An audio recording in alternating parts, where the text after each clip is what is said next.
Hey, how's it going, guys? I'm Paradoxic, and welcome back to Good Omens. This time we're on episode 3 of season 1. Last time we met the witch, the last, I believe, what was the last witch to be burned in there during the Salem witch trials and everything. I think it was the Salem witch trials, right? Because I think those were American, but probably not the Salem witch trials. Then I think the witch trials in like England or like somewhere in the UK, somewhere in the UK. I think possibly like the last witch to be burned there, and then she had written up this ginormous book of prophecy dating forward for millennia, and even pretty much kind of writing every minor and major prophecy to kind of happen and to be cemented up until Armageddon itself, and up until the Antichrist gained his powers and executed Armageddon and everything. So a giant book of prophecy, and it found its way through the timeline. It found its way through the timeline in various different places until it ended up in the hands of Anathema, her direct kind of descendant, who was then raised into the kind of lifestyle by her mother of hunting the Antichrist and using witchcraft itself to actually hunt the Antichrist. So we've got a lot of interesting stuff that I'm really eager to explore there, to see more of Anathema and see how she actually performs and how she goes about her business. She managed to ever so slightly befriend some of the kids who were doing their own little witch hunt thing, which was super ironic. So looking forward to seeing if there's anything left to be explored there. We met Pulsifer. He was an actual direct descendant too of the witch finder general who killed the witch, that then killed him and a bunch of other people in a giant kind of booby trapped explosion and everything. And ever since then, I think my theory is that he's been cursed. Ever since then, he's been cursed, and he would like to work in computers, but then anytime he so much as touches a key on a keyboard, he did it as a kid, the power on his street went completely out, and then he managed to get a job at an actual kind of computer firm of some sort and tried to take a screenshot, and then all the computers died out. So technology does not fare well. We haven't really seen him. I think his box broke at the end of one of his scenes, but then I think it's mostly been computers. But I think maybe also generally just anything he touches just doesn't really go too well. So he is eternally cursed by the actions of his ancestor, which may not fare well for him in the future. But now he's dropped that job, and he's actually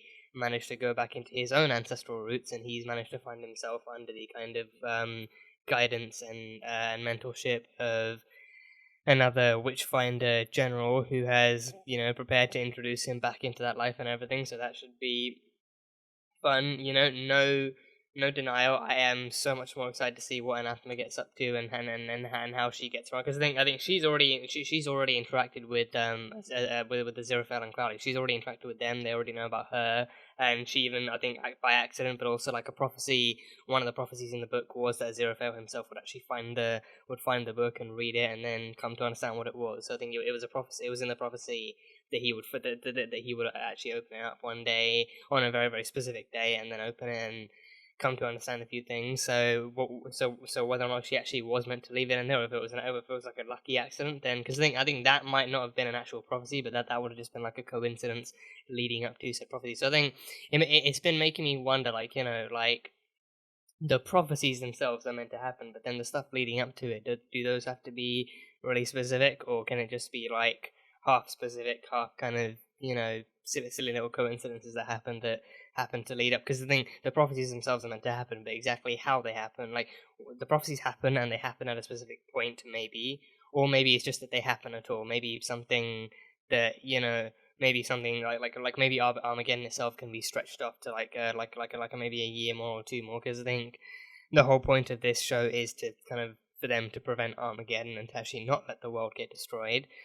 But I don't know if that's actually I mean, it's clear that like Aziraphale and Crowley themselves don't want to go down that route, because they've come to actually love the world, like Aziraphale especially, but Crowley himself has actually come to enjoy certain aspects of it and has come to find some sense of comfort. So they themselves actually want to find the Antichrist and prevent him from unleashing the apocalypse. So whether or not that happens, and Anathema's thing, I think Anathema's thing is also to prevent it, but also for her, it's about actually taking down the Antichrist as well. So whether or not him being a kid will kind of make her hesitate, we don't know. I don't think she's a psychopath. I don't think she's going to kill a kid without remorse, but you know, whether or not that actually means locking the kid up, or, you know, maybe coming to understand that, oh, it's actually more about how his outside factors influence him and all that kind of jazz. We don't know yet, but Aziraphale has found the book. We know that much. He has found the book, and he has come across 2 prophecies. He came across the prophecy where he himself reads it, and he has like a cup of cocoa on the side that goes cold and everything, and then he dialed 666 to get to Swindon, and then he heard I can't remember what the kid. I think it's Adam, right? I think it's Adam. Adam is the name of the Antichrist kid, and then he like the prophecy stated that Armageddon would approach even more once the hellhound that he now has, which is a teeny tiny little dog with hellish powers, would stand on its hind legs. So then he actually shouted to his parents, saying, "Oh yeah, the dog's actually standing on its hind legs now," and then that was a prophecy. So we're inching closer. We are inching closer. So only a matter of time until things really start going sideways, so that should be fun to see. But yeah, I think that's mainly all I've got. I think the other angels and demons are pretty. I mean, the demons don't really trust Crowley either way, but I think that they're still kind of eager to get on with things themselves, and then Gabriel is just kind of, you know, he's there and he's just kind of making sure that things are going to plan. So I think how the angels and the demons and how heaven and hell are going to come down on this from either side towards the end, I'm not too sure. Eager to find that out too. But yeah, I mean, so far the story, I mean, only 2 episodes in, so the story, you know, it's progressed at a pretty kind of suitable and comforting kind of pace. So eager to see where things go from here. But yeah, that is pretty much all I can remember from episode 2. So on to episode 3. We also met War, and I love War. I love War. Can't wait to see more of War. We met War, one of the 4 horsemen, so I am very, after meeting War, I am very eager to meet the rest of the other 3 horsemen, to see what death and famine and pestilence are up to. So I'm hoping to see more War again. But yeah, that is pretty much it. That is it. That is all I have from the last one. So on to episode 3, the reaction to episode 3. Yeah, no, War is cool. War is very, very, very cool. Very, very gorgeous redhead. But yeah, on to episode 3, the reaction. So yeah, and in terms of reaction, this one will only be the highlights, just like the best bits of the episode pretty much. But if you guys want to catch the full-length reaction, the full-length version, that one will be over on Patreon. So you can go check that one out over there. So that one will be cool as well. But yeah, on to Good Omens, episode 3. Let's go. Build a big boat and fill it with a travelling zoo. Something like that. What I hear, when it's done, the Almighty's going to put up a new thing called a rainbow. A rainbow. As a promise not to drown everyone again. That's what the rainbow is meant to be, a promise to not cleanse the world with water. Father, please. Oh, Jesus. Literally, Jesus. I'm not consulted on policy decisions, Crowley. Oh, I've changed it. Change what? My name. Crowley? So what is it now? Crowley. Mephistopheles? Mephistopheles. Crowley. Oh, it used to be Crawley, now it's Crowley, okay. Oh. Yeah, being nailed to a cross cannot be the most comforting thing in the world. They've got everyone so upset. Be kind to each other. Oh yeah, that'll do it. Oh yeah. Hasn't always been humanity's strong point, let's be honest. I, Sir Aziraphale of the Table Round. Sir Aziraphale, he's a knight of the Round Table. Aziraphale became a knight of the Round Table. You're dead. Yeah, that's definitely Crowley. That's definitely Is that you Crowley. under there, Crowley? Crowley. Crowley. Yeah. It's alright, lad. I know him. He's alright. He's a friend from work. Is that some kind of porridge? Give us more to work with. You mean like when the ghost of his father came on and I said, "He's behind you"? Just so. That was jolly helpful. Made everyone on stage feel appreciated. So he even wants the audience. Was that a thing? Did he want the audience to... I think I remember that somewhere. Like, he actually wanted the audience to feel like a part of the play too. Age does not wither, nor custom stay of his infinite variety. Oh, he's actually giving Shakespeare lines. He's inspiring Shakespeare's plays. Yeah. Whatever would you insinuate? Our respective head offices don't actually care how things get done. As long as they just get wanna know done. and cross it off the list. Yeah. Harold finds out, they won't just be angry. It'd take a miracle to get anyone to come and see Hamlet. Well, would you look at that? Yes. Would you look at that? Yeah. Oh, really? Still prefer the funny ones. What about if I buy you lunch? Looking like that. If it all goes wrong, I want insurance. I'm not bringing you a suicide pill, Crowley. Not what I want it for, just insurance. Holy water. Okay, that makes sense. I'm Yeah. not an idiot, That Crowley. makes sense. You have the books for the Führer? Yes, I do. Oh, they're Nazis. Oh. Oh no. Oh Books no. of prophecy. Oh, books of Robert prophecy. Robert Nixon. The Mother Führer Hitler Shelley, wants books of as prophecy. requested. What about the other book? Prophecy for 1972. 72. Not by Beta Max. Who is Peter Max? I have no idea. Peter Max.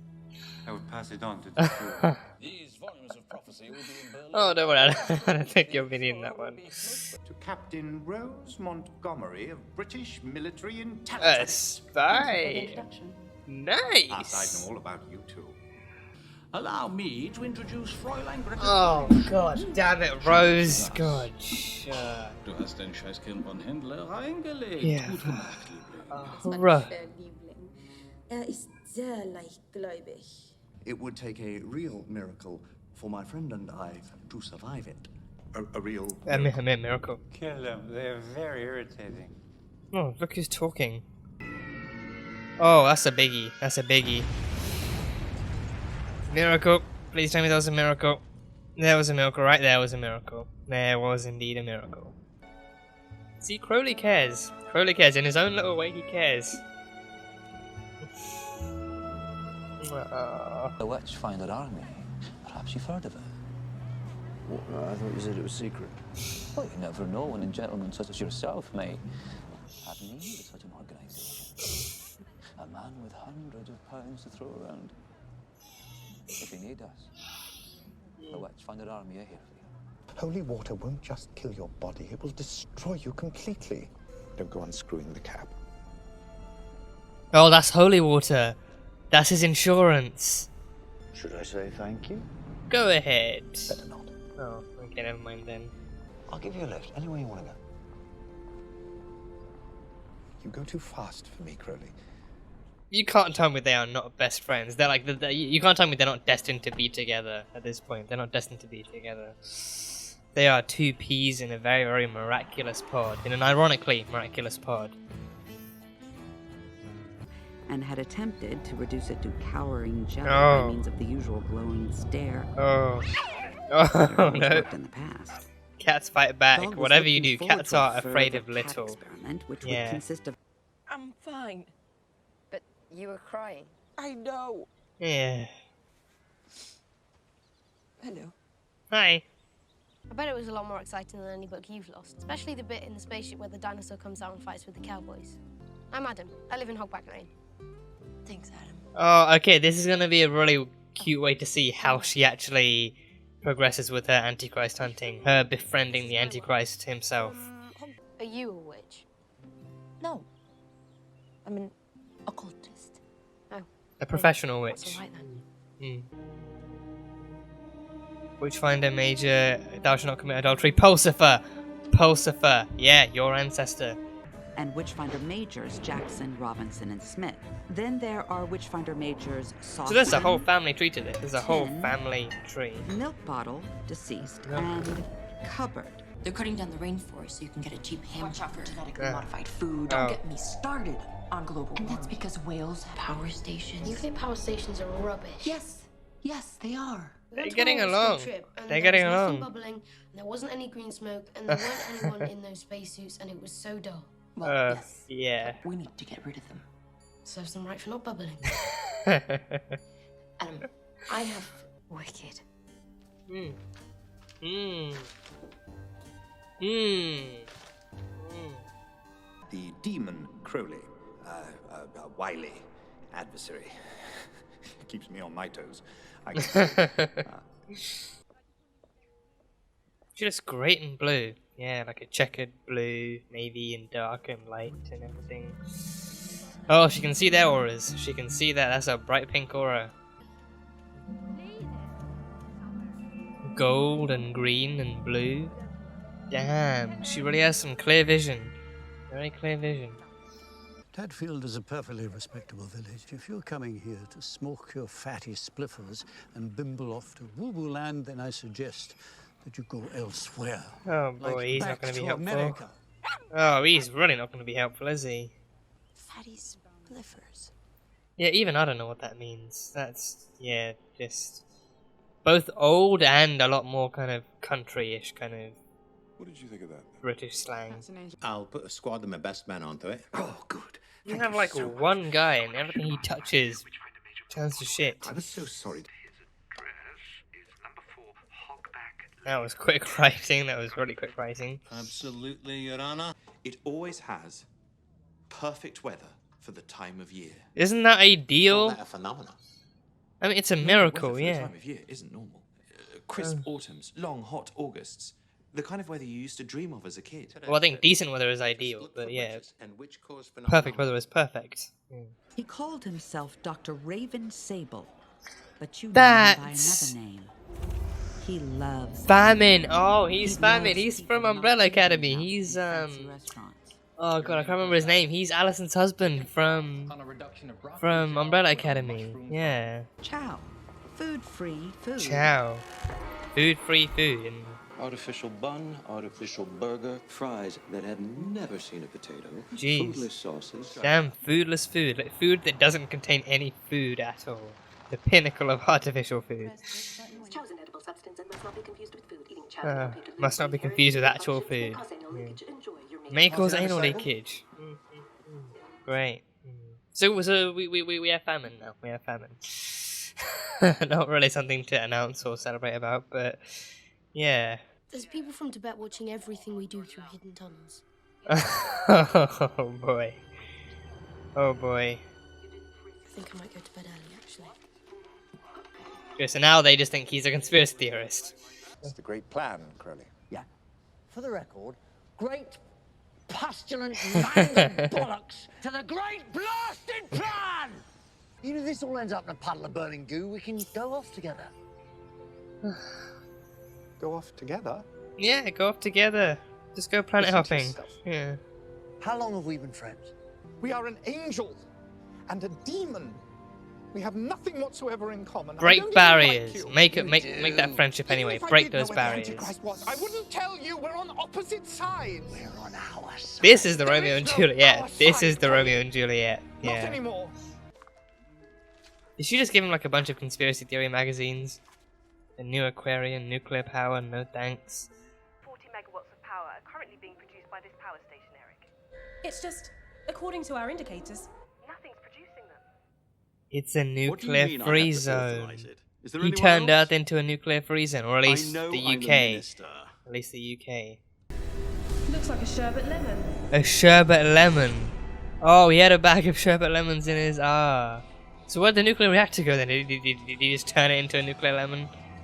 Mend it all, end it all. Oh, that's a good crisscross between heaven and hellish and heavenly voices. Yeah. Okay.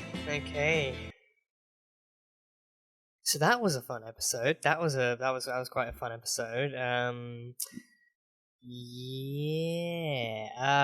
So yeah, I think we had quite a bit of an intro. I was surprised at how long the intro was, and I was like, wait, is this because for one thing, I was like, for a few minutes, I was waiting for like the actual title card with the music to come on, but then I was like, that wasn't coming, so I was like, wait, maybe this is the first one.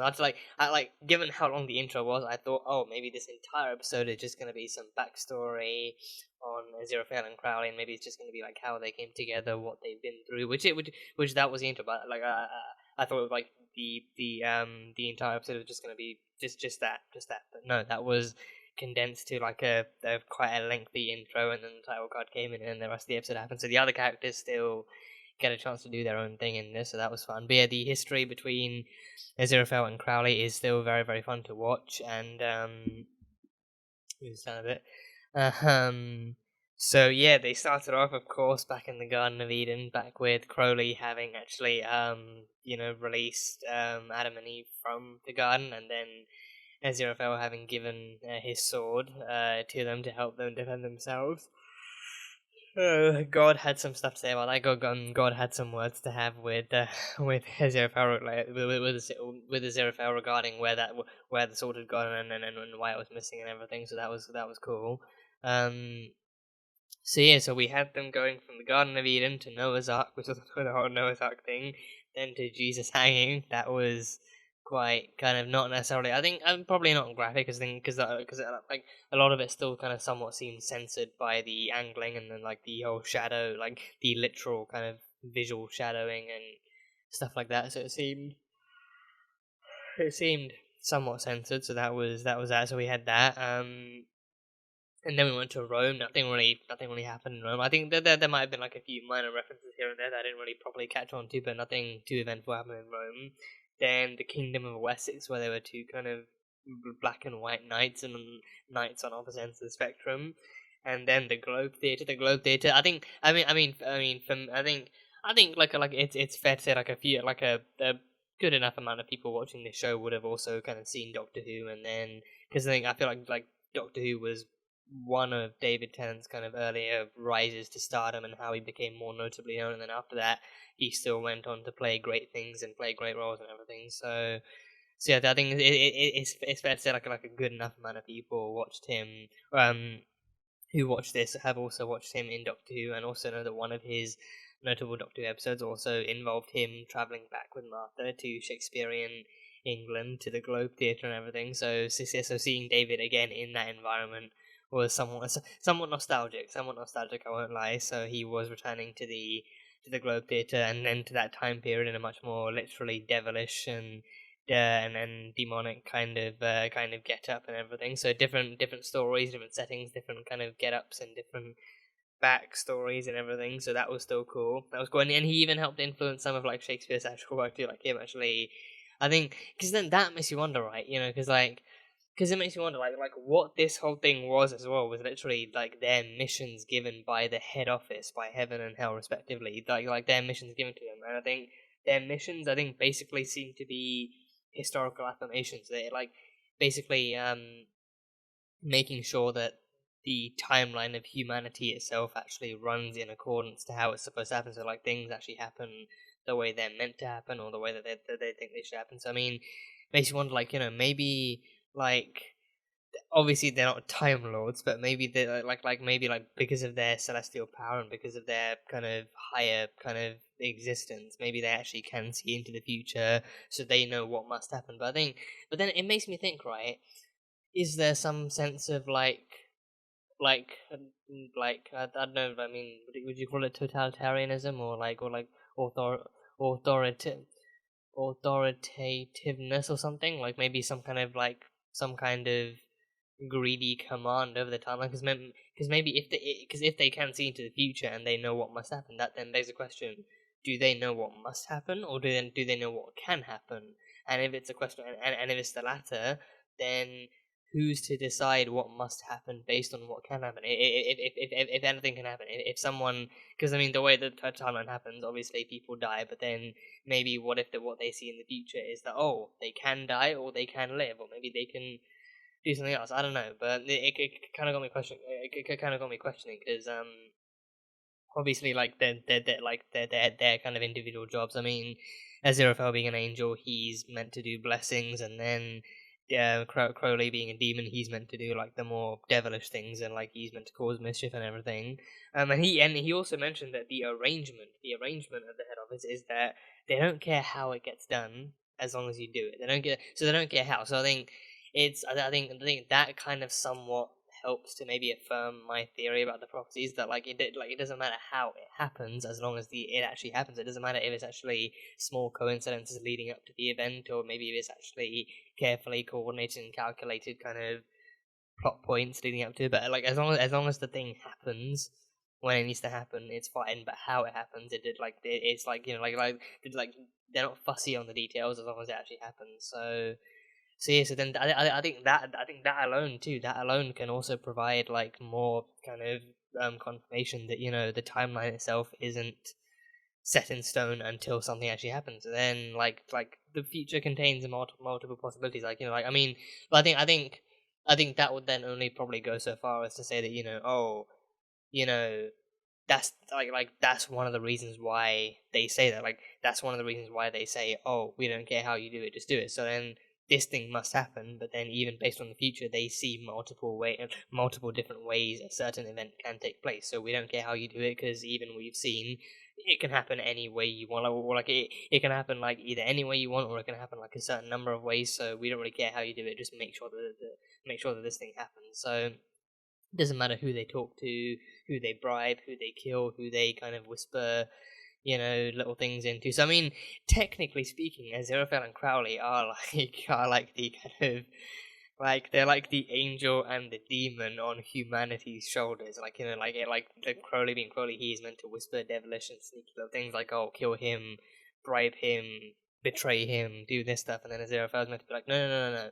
Treat that person with kindness, give gifts to that person, help that person out. That's the person in need. Like, so that they are literally the angel and they're literally the physical embodiments and the celestial embodiments of the angel and the demon on humanity, like on all of humanity's shoulders. So it's a hell of a way to look at it. But I think the exploration of that too. I think it's a fairly somewhat brief explanation. It's a brief kind of a brief explanation that really kind of gets you thinking, like, how far does this go and how much can they interfere in? Because I think again, like I think that would also be another rule too. Like, you can't interfere with something, but I think that one, the epitome of that would also be like, oh, you can't prevent something from happening. Even if you disagree with like wars, you can't fight in those. You can't try and save people from them. You can't try and prevent those wars. Like, those wars must happen.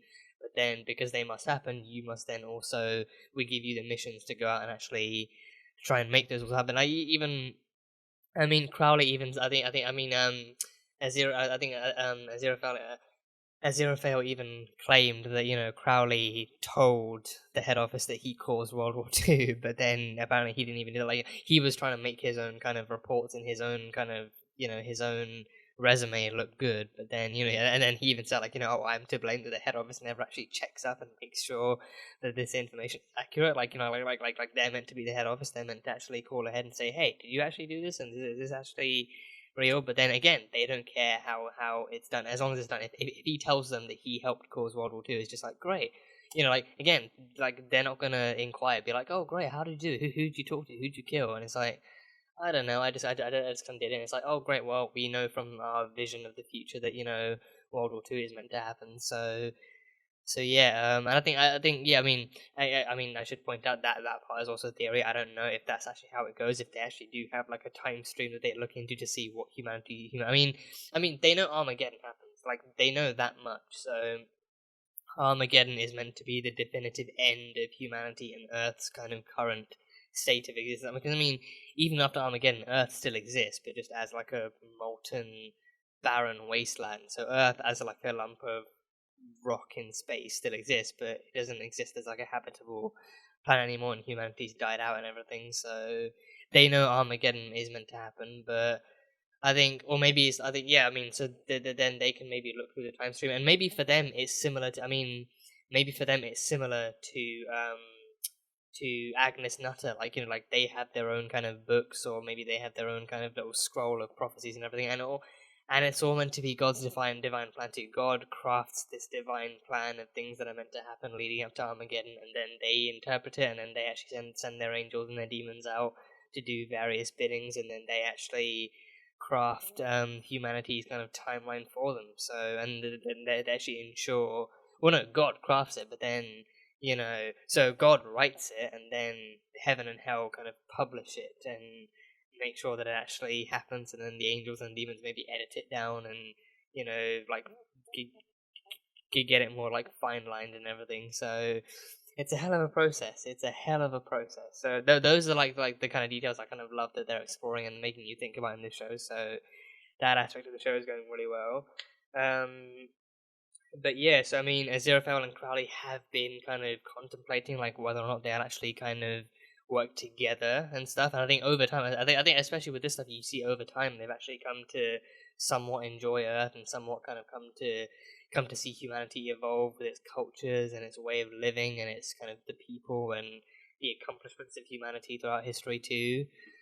I mean, I wish we'd kind of seen more of that, like maybe the account, because I think so far we've seen how they've come to love the culture, and especially like Aziraphale, especially he's come to love the literature and the media and the minds of humans, and he even runs like a bookstore of his own that he loves and everything. But yeah, I think I'm hoping that there might be like more of like a segment, if not like an episode, dedicated to Aziraphale and Crowley actually exploring and reaffirming what they love about humanity, what they've actually enjoyed humanity doing, that kind of then helps motivate them even further to try and rebel against the apocalypse. So hoping that does become a thing, but Aziraphale and Crowley did kind of have their own kind of troubles and their own like reservations and their own kind of like reluctances. Like Aziraphale especially like had his own reluctance about actually working with Crowley, a demon, and actually being like, like our respective head offices and our respective backgrounds prevent us from actually fraternizing, and there's deep punishments in store. So I think that was actually what Crowley wanted the Holy Water for. Like that's the insurance he wanted, so that even if things did go sideways, he didn't want to be captured. He didn't want to be punished by hell. He would just destroy himself, and then hopefully Aziraphale would probably try and find a way to do the same for him. So he actually wanted like a, even I think even Aziraphale literally called it like a suicide pact or like a suicide something. So he literally wanted something to take him out if things actually did go sideways at any point before or after their official kind of fraternization. So yeah, and he got it for him. He was gonna rob a church with the others getting money and then him getting his own thing like of holy water. But then Aziraphale quickly caught wind of that and said, "You know what? If you want this so badly, I'm not gonna let you rob a church and get in even more trouble and even risk hurting yourself. I'm just gonna, do it in a surefire way. Give it to him in a flask. Don't open the flask. Just give it to him in a, like a tight locked flask. Maybe even give it to him in a deadlock seal. So there's, really extra way he can open that thing. Give it to him like a deadlock seal flask." Again, if you're a Doctor Who fan watching this, then it's somewhat more enjoyable. But no, but he did then give him the flask, and I'm hoping I trust that that's something that he keeps locked away in a safe, so that only he can get to, only he knows where it is, only he can get to it. So if things are really ever on the brink of collapse and he's on the brink of capture, then he can easily just run to it and then pour it all over him or drink it or something or whatever he does. I mean, Aziraphale even said like it won't just kill you, it will destroy you completely. So I think that maybe means that that there's also no chance of him being brought back, because then like the demons might think, oh, here's some extra torture, bring him back, and then kill him and punish him all over again. So holy water is the kind of ultimate kill-all for a demonic entity. So yeah. And yeah, I think I do love the added brief inclusion of Shakespeare and his whole Romeo and Juliet thing, and he even spoke to the real life Juliet. I think because I think Shakespeare I think Romeo and Juliet was actually based off of real people, or at least like a real-ish kind of story. But I think whether or not he added his own twists and turns to it, because I think the most iconic twist of that, or the iconic kind of thing in that story, is them both kind of committing ritual suicide by the end of it. So how much of it is real and how much of it is true, I have no idea. I've never watched the movie. I think there's like a movie with Leonardo DiCaprio and Claire Danes. I've never watched that. Never seen the play in any way. I just literally all I know is that it's like one of the most romantic stories ever somehow, and it still ends in that way. And people think tragedy is beautiful, so it works for some reason. But yeah, either way, the brief inclusion of Shakespeare did kind of, allow us to remember Romeo and Juliet and him actually talking to Juliet in real life and stuff. So that was cool. But then I think, again, what I take from this is, especially from that ending, of Crowley and Aziraphale kind of supposedly breaking up under the what was it called? Like a bandstand, like not a bus stand, a bus station or a bandstand. I think they're like third rendezvous point. I think the bandstand. I think it was. I think I've seen one of those places before where they have like stairs and also like little steps on each side, and then they have like a giant, like a giant roof, and there's little barriers and stuff. I've seen those places before. It's like a bandstand, and they met up there and even talked then about actually, reporting back and doing things together and everything. And then Aziraphale was all the more kind of hesitant and reluctant and against doing that kind of thing. And then they had their own little kind of hectic and emotionally charged conversation. And then in the end, they separated ways. They parted ways. I think for me, I think the intro definitely helps because it kind of shows you how much they've kind of come together and how much they've done together and how much, because I think I can't tell if they are if I think, because I mean even in the present day we don't really see many other angels doing what they do. I think Aziraphale and Crowley may well be the only kind of angels that actually stay on Earth and do the biddings, and they're meant to, and with their level of power and influence, they're meant to be able to do that kind of thing. But then the other angels actually kind of stay within their own, the other beings kind of stay within their own domain, and then they're available to report back to if Crowley and Aziraphale kind of need it. But for the most part, I think Aziraphale and Crowley are the ones who kind of actually spend the majority of their time on Earth doing their own thing and actually doing the biddings that they're required to. So I think it's really just like a two-man job doing all this stuff. So then you see how far they've come, how much they've done together and apart, and how how much time they've spent. They've literally been together since the dawn of time, since the dawn of their creation, their kind of assignments of jobs and everything. They've been together, and now, and pretty much up till now, they have actively. I mean, Aziraphale anyway, Aziraphale anyway has actively kind of fought against working with the demon, or at least not necessarily working with him, but out of the fear of detection, of fraternization and stuff. And that has Romeo and Juliet written all over. That has Romeo and Juliet written all over, like two people from opposite ends of the spectrum, from opposite kind of families, if you will, opposite backgrounds, who are forbidden to come together. And he gave a literal suicide pellet, a suicide bottle a bottle of suicidal water to the demon. He gave him his insurance. He gave him the insurance he needs. I don't know what kills a demon. I don't know if you're gonna need a special hellfire ball, or if you need a flaming torch or something, but he gave the suicide thing to Crowley. He gave it to him. So if this entire episode just screams Romeo and Juliet, but make it Aziraphale and Crowley, make it hell and heaven, make it demon and angel, make it them two. So Romeo and like a real life kind of celestial Romeo and Juliet between them. That is just what this entire episode screams, and I love it. I'm here for it. I love it.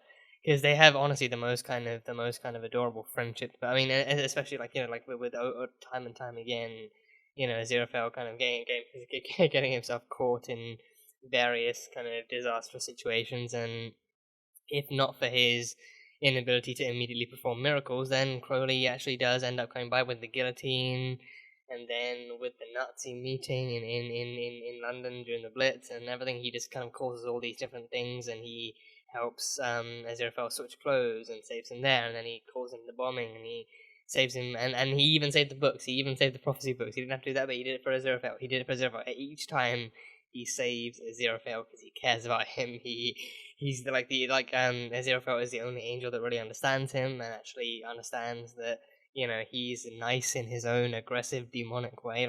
They get each other. They get each other. They really get each other. So for that reason, I think it's easily one of the reasons this show works so well, because of that chemistry between the two actors, but also the characters themselves bond so well in the most ironic and in the most beautiful of ways. So I love that about the show. I love that much so far. But they easily kind of work together so well. They really bond well. They have a lot of, they have literal generations. I don't know whichever one's bigger. Centuries, generations, millennia, ages, and the ages, like the various different ages.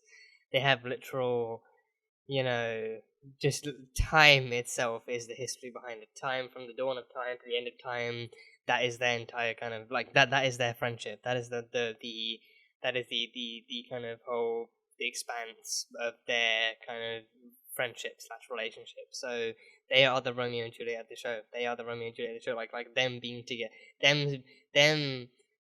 Even if they're caught having a lunch date together, that would be enough. Like demons and it's like general fraternization. So them working together would be dastardly for heaven and hell's kind of individual plans. But then even if like a demon or an angel kind of saw Crowley kind of having tea and sandwiches in Aziraphale's bookshop with him at the same table, actually facing him and talking to him and laughing along with his jokes and everything. If they saw that happening, then that would be the end of it. If that's not Romeo and Juliet, I don't know what is. But and then further amplified, amplified and cemented by the fact that Crowley did in fact give him the kind of suicidal insurance he needed to prevent being killed and destroyed by the demons themselves. So so then he himself is deciding if he's going to go out, he's going to go out on his own terms. He's going to go out at his own hands, by his own accord, and instead of being tortured by his other kind of demon buddies in hell and everything. So that kind of stuff was amazing. That kind of stuff is absolutely amazing. So hats off to Michael Sheen and David Tennant for making it so real and for making it so raw and emotional and powerful and everything. But yeah, Aziraphale and Crowley is that's where it's at. Another thing I will say I found interesting in terms of like the historical timeline exploration was the Nazi one. I think the the Führer wanting books of prophecy, as if Hitler's kind of power and influence and his kind of thing. I'm not too up to scratch on what Hitler's interests were during that time period, like exactly what kind of power he was interested in. But I mean, obviously, these are like fictional retellings, like actual, real stories with somewhat more fictional twists on them. And I think the only other one I'm kind of aware of would be like in the MCU with Red Skull being kind of tasked with finding this power and everything, and even him kind of describing that like Hitler believes in like a higher power that man themselves did not create, but man was destined to find and everything, all that kind of jazz, and that true power came from beyond and not of Earth and all that yada yada yada. But with this one, it's that it's that the power is still on Earth, but the power that in this case Hitler wants is that he wants the prophecies. He wants all the kind of official cemented kind of visions of the future and what must happen and everything, and especially the one that he knew of and the one that he explicitly demanded that they get for him was the Book of Prophecy by Agnes Nutter. But by Agnes Nutter, the one that showcased each and every single prophecy leading up to Armageddon that was cemented, and that one was like 100% accurate. But then the other ones just for maybe for comparison or clarity, or just to make sure that he had them all, just to make sure that he had all the books of prophecy and no one else did, so that only he knew exactly what would happen, and maybe then and they even said that once they got their hands on all the books of prophecy, then that would kind of confirm them winning the war, because then they would know what to do, what must happen, what must not happen, and all that kind of jazz. So I think Hitler wanting that kind of power kind of made me kind of not exactly smile, but it still kind of made me kind of I don't know how it made me feel. It kind of made me not laugh, but just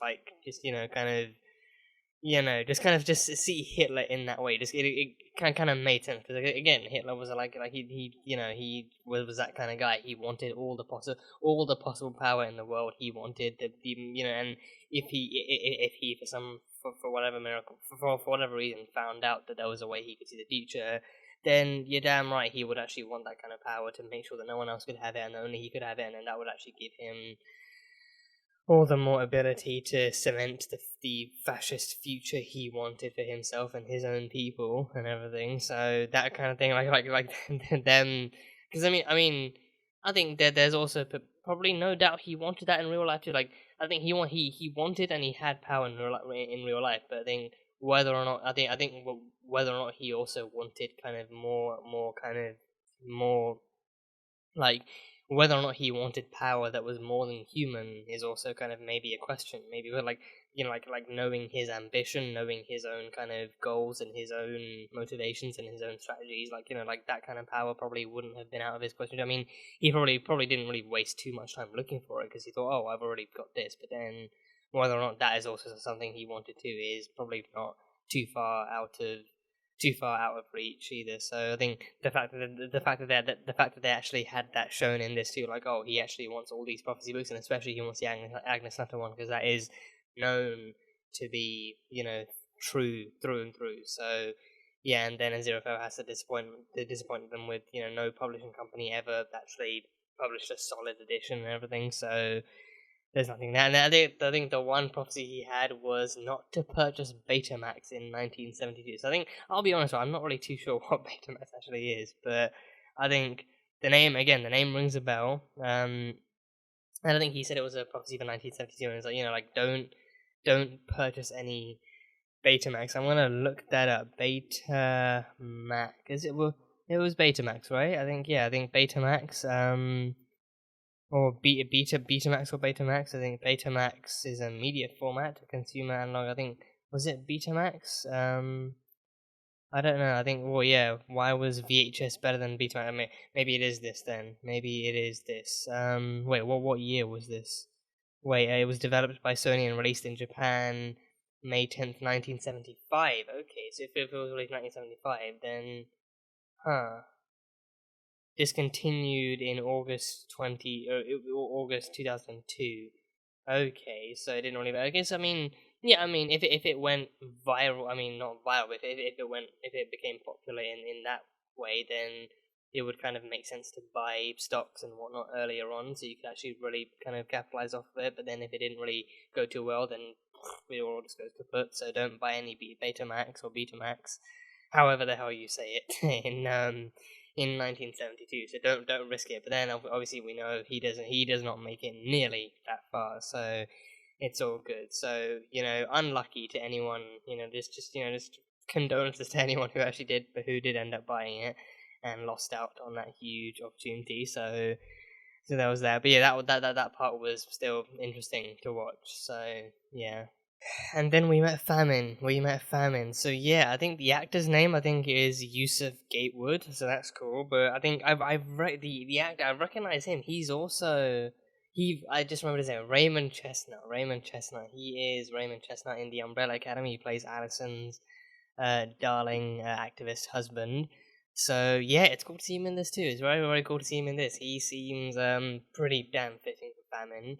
And he, I think, very brief. I think a somewhat briefer introduction compared to War, somewhat briefer, but still super cool. He still nailed it. He still nailed that kind of screen time. And he went to a restaurant in, I think it was Iowa. I think Iowa, USA. He went to a diner and introduced them to foodless food, to chow, which is foodless food. So not an ounce of any real organic food in any ingredient. Like, he didn't even show them like an actual fully made, fully formed burger. Just different, just separately laid out ingredients, like the burger buns, the hamburger, the pickles, the onions, and even the milkshake and everything. Just literally nothing in that suitcase had any actual food items in it. Just all completely artificial. And I think pressing the button with the kind of infomercial thing, he even said no artificial, no kind of no food colorings or no harmful ingredients or anything like that, but still all completely artificial. So I think the idea behind that would be that you don't really you still kind of maybe I think you could still kind of gain some nutrients, but then I think maybe you maybe don't actually gain any weight. It's no calories or none of the usual kind of weight implications you get from actual real food. So whether or not that's healthy is complete. Probably not, because well, if it still gives you nutrients, then maybe. But then there's still stuff that organic food can give you that inorganic or artificial food can't. So maybe you still need some organic stuff in you. But I don't know. It's a mystery to me. To me, it's a mystery. But he's Famine. So I think Famine, to my knowledge, Famine is the one who causes starvation. Famine is starvation, right? I think, pretty sure. Pretty sure, extreme scarcity of food. So yeah. So Famine the Horseman. If I type in the Horseman, Famine the Horseman. Yeah. So Famine. Well, yeah, sure, I can check the Supernatural wiki, that should help, yeah. Famine. Yeah, so, where was Famine? So, Yeah, yeah, because no, because think even famine in that one, in Supernatural at least, famine actually had the power, like he made everyone so incredibly hungry that they just ate themselves to death. I think, and I think there was that one scene that like for him, there was that one scene in the restaurant where the chefs themselves were literally digging their hands into like blisteringly hot oil and eating the fries out of that, and then they just ended up eating themselves to death, and then they boiled and died away in that, and then even the customers kind of gorged themselves on food. So I think that would be like gluttony. That would be like the one of the seven deadly sins, like gluttony, like actually wanting to eat and eat and eat and eat, keep on eating, like overeat and stuff. So yeah, I mean, how eating too much food is a sin, I will never understand. Like, I mean, because I mean, I feel like that would just be tied into greed. Like you want more food, but then if you see more food, you want it all to yourself. So I feel like that would tie into greed. But then greed itself, like greed, can actively harm other people too. But I think gluttony, I don't know how that can harm. I think, I mean, the seven deadly sins are like I think what harms you and harms other people. So I don't know how gluttony can. I mean, again, I feel like that connects into greed, but then greed feels like it should be the all encompassing kind of thing too. Like it can lead into other things as well. So I mean, all the seven deadly sins could like actually connect into other things too. But I don't know. I don't know how I don't understand how gluttony is meant to be like one of the seven deadly sins. But either way, that's one of like in Supernatural at least, that was one of the powers of famine. And that one he could kind of induce gluttony and have people die off that way. So then, but I mean that one would be the opposite of famine itself. Like famine is the extreme scarcity of food. So then, or then if you overeat, then you keep eating until there's nothing left, and then that causes a shortage for everyone else left behind and everything. So I don't know, maybe not. But I think with this one, I think maybe he's tricking them. So maybe he's actually getting them to not eat real food, and then instead, so maybe this Chow is like, maybe he's tricking them with the whole like, oh, like real food will give you weight and it will give you calories and it will kind of give you all these other negative kind of side effects that harm you and everything. But with Chow, it's like, oh, there's no real, there's like because this isn't real food, there's no real nutrients in this, or maybe there's like there's not as much value. So then the more you eat this, the more you're like the less good your body actually gets from it, and then you eventually die off quicker than you would from actually having maintained a balanced diet from actual food. So yeah, I don't know. I don't know if I don't know if we're ever actually going to see this Chow being put into action. But either way, Famine is doing his thing. Famine's doing his thing. He's still kind of going around trying to trick people and taking away their real food and giving them this kind of fake food. So it'll be interesting to see if it actually does play out. But yeah, that was Famine. And then, yeah, the somewhat more unexpected friendship came between Anathema and Adam, aka the Antichrist, aka the one that she's hunting. So yeah, I think I probably did mention this beforehand and before the actual reaction. But yeah, so Anathema and Adam had a brief kind of conversation within her cottage, and she taught him all about. I think she taught him about what could be kind of considered as conspiracy theories. Because I think the ley lines thing, I've heard about that, but I didn't know if people actually supported that, or because I think his dad clearly didn't. But then his dad being his dad, I feel like he could easily be passed off as like a boomer or something. So I mean, but then even the way his parents reacted to all the stuff that he was saying, I was like, wait, are these actually considered to be like conspiracy theories, or like just other talk that society's divisive on, or is this actually real stuff? And especially like the nuclear power thing, like nuclear power stations, like for her, like they need to go, but then for him being a kid, him probably watching something like The Simpsons, like he'd probably thinking, oh, like oh, all nuclear power stations have people in like giant hazmat suits, and there's green bubbly acid and cool buttons you get to push, and it's all very cartoony. And then he actually gets to go there on a school trip, and it's like, wow, this is nothing like that. Like he wants to get rid of them because of false advertising. She wants to get rid of them because to her they're actually harmful to the environment and to the world and everything. But for him, it's like, oh wow, this is nothing like I saw in that TV show or movie. So now they've all got to go. If you're not going to be exactly like I saw on TV, then you might as well not exist. So so yeah. So then he was very disappointed to see that, but then he actually did take some of the magazines she actually offered him, and then he read more and more stuff about the ley lines and the nuclear power, and he did all sorts of stuff. So I think that friendship was actually cool to see too. Like him, I think, and again, I think that's the thing. I mean, with him, I think he's also. I think there's the mixture, right, of him, of like the obvious thing where it's like, oh, the outside factors, like what kind of environment you're raised in, and what kind of people you're raised by, and also along with like his friends and his family, like they seem like fairly supportive and affirming kind of people. So like they seem nice enough that he's not going to grow up to be a spiteful little prick or anything. So there's that, and then there's also the whole thing where it's like he's like a kid. He's a kid. He doesn't have any violent tendencies. He doesn't want to destroy the world. He's too young to be holding that many grudges besides from the nuclear power station thing. So he doesn't really seem like the kind of kid who hates the world enough yet to destroy. Like give him like a decade more at least. Like let him actually grow up in the world as a teenager, and then we can see exactly how he feels about the world. Because then those years are just those days are just barbaric and traumatizing. So yeah.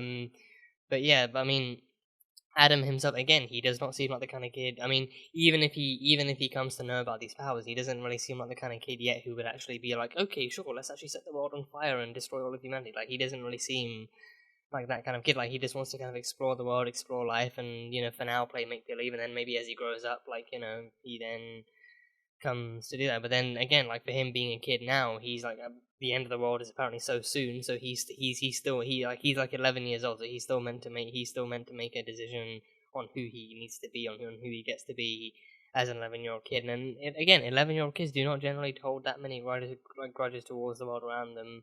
And even if they do, it's like really petty kind of crap that like they blame on the world and everything. So nothing long lasting. And even if they do, then it's like as they grow up, it's like, oh yeah, that was a really stupid thing I kind of bothered myself over. I was a kid, I didn't really know any better at the time, so it's that kind of thing. But yeah, I mean that kind of thing also paired up with him genuinely talking to and befriending Anathema, and Anathema kind of teaching him all this stuff, and even her kind of calling out the kind of public education system on how repressive it is and how much it doesn't teach you compared to how much it thinks it should be teaching you, and the kinds of things it teaches you. And stuff was really cool, like her kind of teaching. I think again, like her teaching him about all the stuff that that again could be considered as conspiracy theories, was actually really interesting to see. But also just them having a nice kind of chill, kind of conversational kind of time, like them literally just getting along, not really knowing what the other was. I mean, he did ask her if she was a witch, and then she said no, I'm an occultist. So I think occultist. I mean, I hear occultist, and I kind of think of the kind of thing that I think of the kind of thing that John Constantine is. Constantine, I think he's like a master of the occult arts, or like a master of the dark arts and stuff. So like when I hear occultist, like that's the kind of profession that I think of, like what Constantine does. So for her, I feel like it could be the same thing. Like Antichrist still falls under that kind of thing. Like occults is like dark-ish arts, like demons and ghosts and spirits, and the Antichrist would definitely fall under there. So pretty much like the professional word for a witch. Like a witch kind of, I think traditionally, I mean, yeah, like traditionally you'd think of a witch would be like more like Scarlet Witch. I think of Scarlet Witch, her in her cool boss-ass bitch new red suit with the crown and everything, casting hex bolts and, creating realities and just fucking shit up all over the place in the most majestic possible way. But then you also have the witches who are somewhat more silent and more deadly and more like stealthy, pretty much, and they kind of just cast little things here and there and do all sorts of cool stuff. So I think that there's been different interpretations of the media, but I think with this one, it's a lot more to do with like actual, maybe more potions and more magic and less superpowers and more actual traditional witchcraft and stuff like that. But then for her, she's an occultist. She's just like, she like her vision too. Like I think, I mean, I don't know if she can actually switch that on and off, but like her vision too, she just has the prettiest eyes in general anyway. But like her vision too actually allows her to see people's auras. So she saw like multicolored aura, like multicolored, but still kind of individual, kind of more refined auras on different people. So like, some people having like red and others having blue and purple and green, like the sharpest of auras and colors on different people was really, really interesting to see. But then for Adam, she couldn't see anything. For Adam, so she can see auras on normal people, on humans, on human beings. She can see auras, but with Adam, he's not human. He is the Antichrist, so he doesn't have an aura. He doesn't have an aura at all. So I wonder if she's actually gonna look up in one of her other books as to why that is, or maybe if that's a prophecy, maybe if Anathema discovering that Adam is the Antichrist, like maybe if she actually, because I think she did kind of have a fit over having lost the book in the first place, so maybe if she actually kind of bumps into Aziraphale and or Crowley again, and she finds the book again, she opens up the book and has like a flick through the pages, and she maybe halfway through she discovers, oh, that's a prophecy, oh, like hereby lays the prophecy, Anathema, descendant of Agnes Nutter, discovers that the child without an aura is the Antichrist, and then she remembers, oh, Adam is the only one she ever looked at that she couldn't find an aura out of, and she's like, Adam is the Antichrist, and then that becomes like a whole revelation for her, and that becomes a whole thing that she has to deal with, and then she's like, wait, he's the Antichrist, I'm supposed to take down the Antichrist, but I can't kill a kid, I can't kill a child, and he's so nice, and he's so sweet, and he was even willing to help her find the book too, so he's like really, he's the Antichrist by power, but not by like, by maybe by nature too, but not by like motive. He doesn't have the right motivate, like, or at least like maybe he can still be the Antichrist, but just not in the way that prophecy foretells, or maybe he's the one who, maybe him being the Antichrist, he's the one who actually kind of denies the prophecy, and he's like, I may have this power and I can use it to make the world a better place, but I'm not going to be the traditional interpretation of the Antichrist. I'm not going to destroy the world. I'm not going to use my dog to kill everyone or anything like that. So maybe that's how it goes. But I don't know. Either way, it was very, very cool to see Anathema and Adam getting along, and it was very, very cool to see them actually spending time together, and then her actually passing down some more occultist kind of teachings and everything. So that was fun.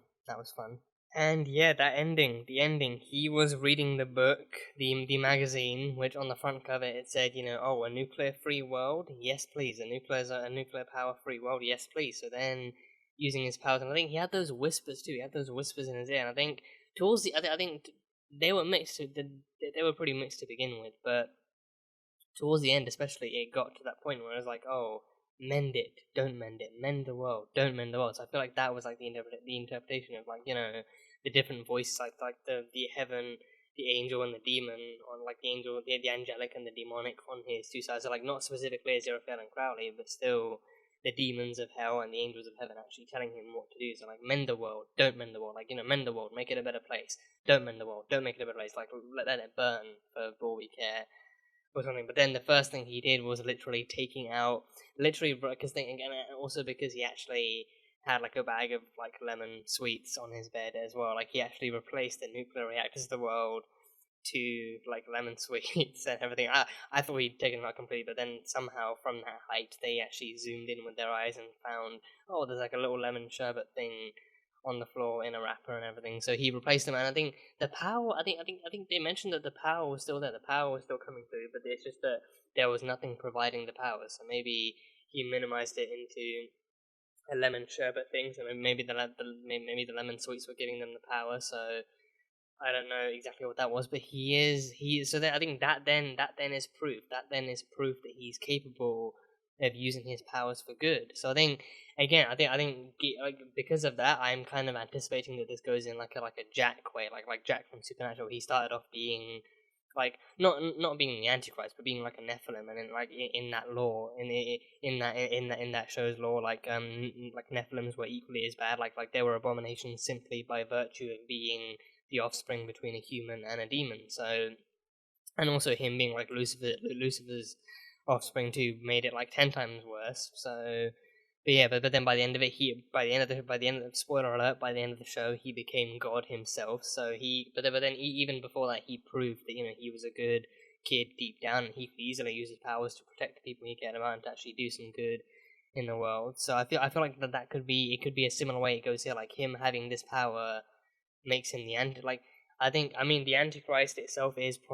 prophesied to actually bring about Armageddon and to destroy all of humanity. But I think he's going to kind of go out of his way to prove that he has this power and he's a good kid deep down. So, or at least he wants to be a good kid deep down. So then he's going to use his power to make the world a better place. And I think if Anathema keeps talking to him, if Anathema keeps teaching him, then every kind of conspiracy theory that she believes in is going to come true. So ley lines are going to be maybe more visible, and maybe it's going to be nuclear free, like non-nuclear power stations, like nuclear power stations powered instead by nothingness or by like lemon sweets and everything. So the power's still there, but it's just not being produced by anything. So I don't know. But either way, he's going to use his powers to make the world a better place and everything. So yeah, that'll be fun to watch. That'll be very interesting to watch. But yeah, that is pretty much all I've got. I think Aziraphale and Crowley both contacted Witchfinder General Shadwell and actually told him about the boy in Tadfield, Oxfordshire, and so he's been called by both of them to actually keep an eye on him and to actually retrieve him. And I mean, by Aziraphale, by Crowley to retrieve him, but then by Aziraphale to just monitor him and keep an eye on him and everything. So yeah, and then he offered to send his best men, even though he's only got one guy who is Pulsifer.